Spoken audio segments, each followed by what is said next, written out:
warahmatullahi wabarakatuh. Kami dari kelas 11-2. Perkenalkan, nama saya Renata Nur Zakia dan saya Ella Triandarinda. Di sini kami akan menceritakan Perang Pattimura. Sebelumnya kalian harus tahu siapa sih Kapten Pattimura itu. Jadi Kapten Pattimura atau yang bernama asli Thomas Matulesi, ia lahir di desa Haruku, Maluku Tengah pada tahun 1783. Pattimura berasal dari keluarga bangsawan di Haruku. Ayahnya Matulesi adalah seorang kepala desa dan ibunya bernama Sitan.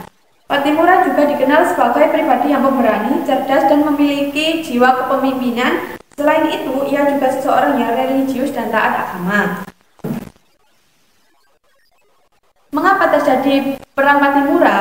Jadi, pada masa pemerintahan Inggris di bawah Raffles, keadaan Maluku relatif lebih tenang karena Inggris bersedia membayar hasil bumi rakyat Maluku.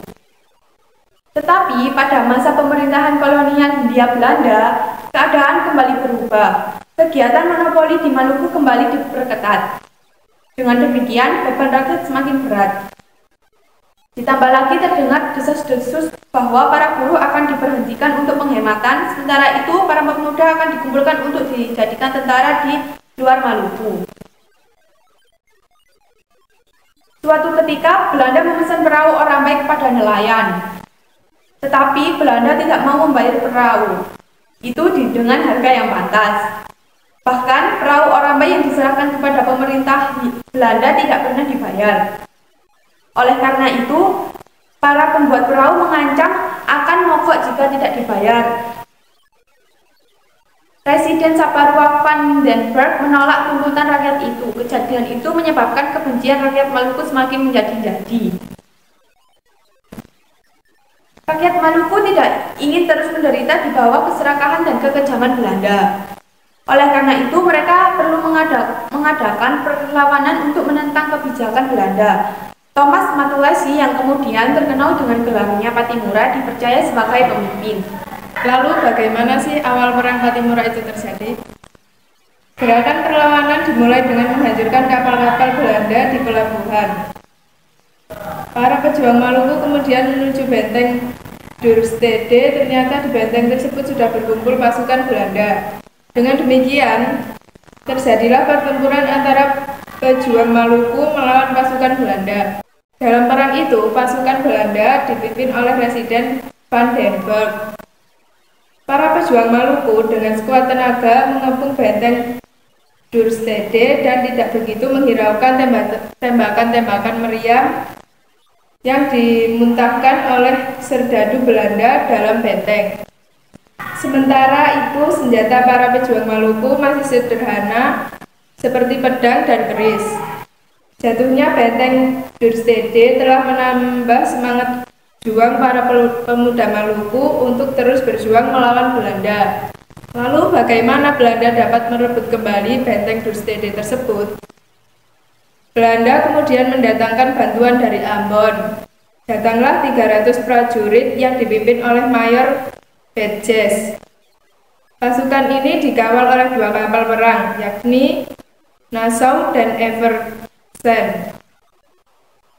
Akhirnya Belanda mengerahkan semua kekuatannya termasuk bantuan dari Batavia untuk merebut kembali benteng Dorstede.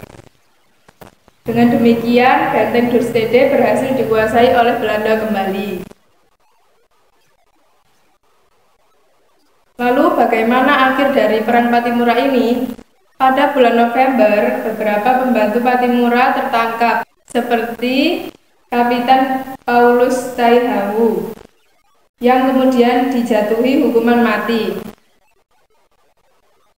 Belanda tidak akan puas sebelum dapat menangkap Pattimura. Bahkan, Belanda mengumumkan kepada siapa saja yang dapat menangkap Pattimura akan diberi hadiah 1000 gulden.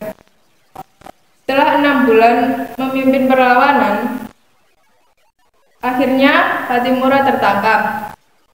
Pada tanggal 16 Desember 1817, Pattimura dihukum gantung di alun-alun kota Ambon. Jadi dapat kita ketahui, Pattimura memimpin perlawanan dengan 3 strategi. Yang pertama, teknik gerilya.